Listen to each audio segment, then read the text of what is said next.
Hey, Divine One, thanks for joining me for today's Inner Child Oracle card reading. Take a deep breath and ask if this reading is for you. If it is, keep listening. Today we have quite a few cards that fell out. Let's see how it unfolds. The first card we pulled was a Kool-Aid guidance reverse. When a Kool-Aid comes out reverse, the universe is saying, stop asking for signs outside of you. You're confusing yourself now because you've asked for so many. Now it's time to tune within and go into your own inner guidance system to find the answers that you seek.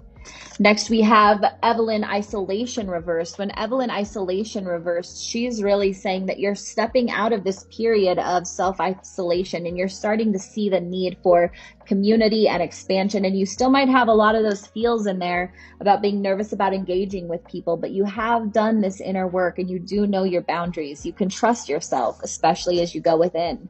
Now, this is going to take a little bit of inner authority from Jordan. She's saying that your inner child needs to learn a little bit of backbone, right? We don't go into new circles and communities to try to become more like them, but rather to stand on our own 2 feet and know that we are loved for our own divine and unique message, and that it's okay to speak your truth. You don't have to filter yourself to fit in. Next, we have Julia self-sabotage. You might be seeing a few self-sabotaging behaviors come up. I'm feeling like you know you are meant for something big and huge. And as all of these desires are coming up to have community, to go within, to create a voice and path for yourself, you might have some inner worthiness stuff coming up, and you might be trying to sabotage the beautiful path that's unfolding for you. So again, go within and do that work for yourself. And as you build up, know that you can trust yourself.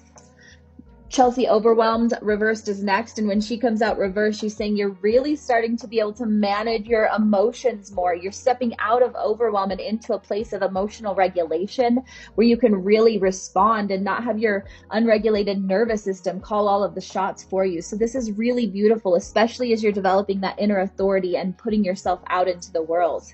And very last, we have Tristan Abandonment coming up. This is telling me that your inner child might be scared, right? Especially with all of these cards, that if you are truly yourself, if you do forge this path, that you might be abandoned and left alone. And I want you to remember here that you are the only one that will never abandon you, right? And as long as you commit to always be there for yourself, all of the right people, all of the opportunities, and all of the right experiences are going to come. What a beautiful reading today. The answers are always within. You have the ability to create the future that you want. You got to be brave. You got to trust yourself and commit to your own healing and your own purpose. And it's all going to happen for you. Congratulations. Have a beautiful day, Divine One.